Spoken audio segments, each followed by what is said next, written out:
Wealth creation کا مطلب کہ جب آپ ملک کی دولت بڑھتی رہتی ہے تو اس سے دو کام ہوتے ہیں.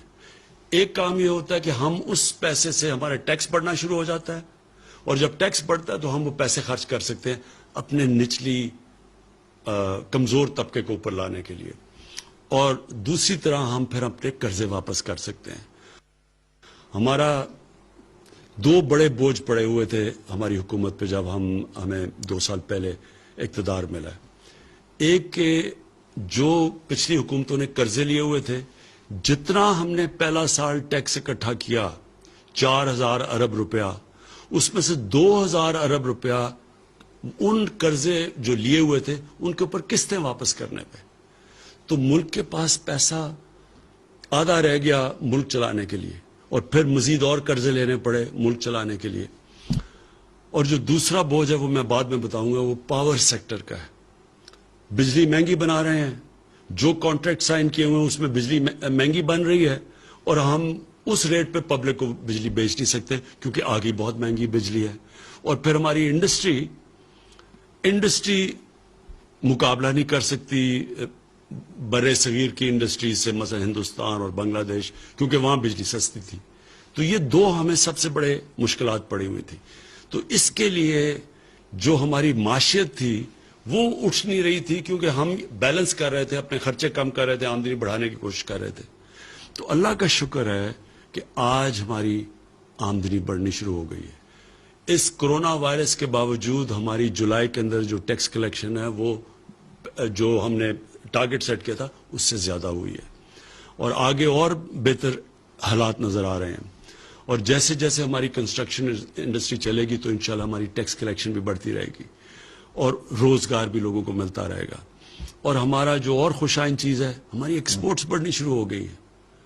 جو دنیا کے اندر ساری دنیا میں ایکسپورٹس کو نقصان ہوا ہے کرونا وائرس کی وجہ سے, تو یہ ہمارے لیے بڑی, پھر سے میں کہوں گا خوشائن چیز ہے کہ ہماری ایکسپورٹس بڑھنی شروع ہو گئی ہے.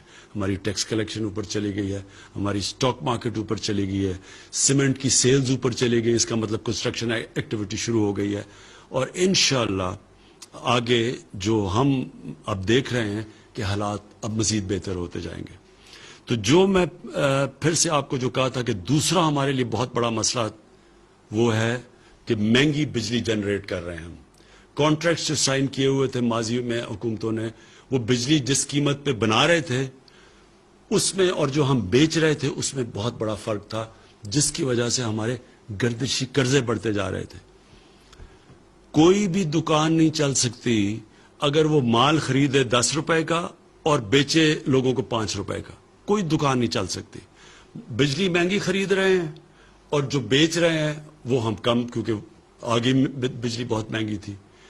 تو لہٰذا مذاکرات چل رہے تھے گورنمنٹ کے اور انڈیپینڈنٹ پاور پروڈیوسرز کے. تو میں جو چوتھی مبارک اپنی قوم کو دینا چاہتا ہوں کہ یہ طویل مذاکرات کے بعد ہماری کل اگریمنٹ ہو گئی ہے, ان سے معاہدہ ہو گیا. اس کی ڈیٹیلز تو ہماری ٹیمز آپ کو بتاتی رہیں گی, لیکن اس کا آپ کے عوام کے اوپر کیا فرق پڑے گا, اس سے جو بجلی کی جنریشن کی قیمت ہے وہ کم ہونی شروع ہو جائے گی. اور جب وہ بجلی کی جنریشن کی قیمت کم ہوگی, یہ فائدہ ہماری انڈسٹری کو بھی ہوگا اور انشاءاللہ آنے والے دنوں میں عوام کو بھی ہوگا. دوسرا, اس کے دو پہلو ہیں. ایک تو ہم بجلی مہنگی بنا رہے ہیں اور بیچ کم رہے ہیں, تو وہ انشاءاللہ اس جنریشن کی قیمت کم ہوگی. دوسرا, آنے والے دنوں میں جو ہم بڑی دیر سے تیاری کر رہے ہیں اپنی ڈسٹریبیوشن نیٹ ورک کو ٹھیک کرنا.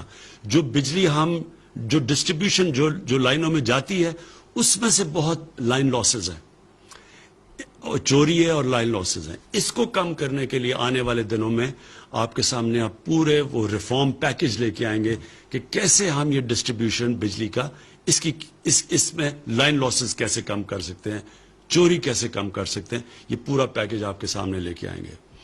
پھر سے اس کا نیٹ نتیجہ انشاءاللہ بجلی کی قیمت کم ہوگی. یہ سب سے بڑا بوجھ ہمارے اوپر قرضوں کے ملک کے قرضوں کے اوپر کا ایک بوجھ, اور دوسرا بوجھ یہ پڑا ہوا یہ جو مہنگی بجلی بنا رہے ہیں اور پھر ہم جو ڈسٹریبیوٹ کرتے ہیں اس میں نقصان بہت ہو رہا ہے. اس سے جو میں پاکستان دیکھ رہا ہوں کہ ایک انڈسٹریل پاکستان جو انڈسٹریل پاکستانی روزگار دے سکے گا لوگوں کو، انشاءاللہ اس ڈائریکشن کے اوپر ہم نکل جائیں گے۔ آخر میں پاکستان کی طرف سے مقبوضہ کشمیر میں جو ہمارے بھائی اور بہنیں ہیں، جو ہمارے بچے ہیں، ہم سب کو آج پاکستان کی طرف سے میں ان سب کو آج پیغام دینا چاہتا ہوں کہ سارا ملک آپ کے سامنے کھڑا ہے۔ سارے ملک کو احساس ہے کہ کس قسم کے ظلم کا آپ سامنا کر رہے ہیں، کس قسم کی مشکلات آپ کے اوپر ڈلی ہوئی ہیں۔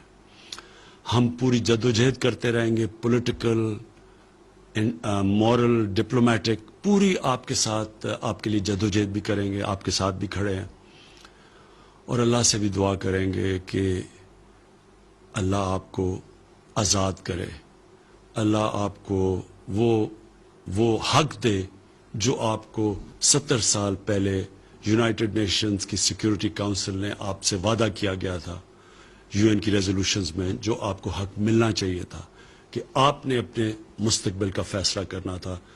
ہم جدوجہد بھی کریں گے، ہم آپ کے لیے دعا بھی کریں گے۔ پاکستان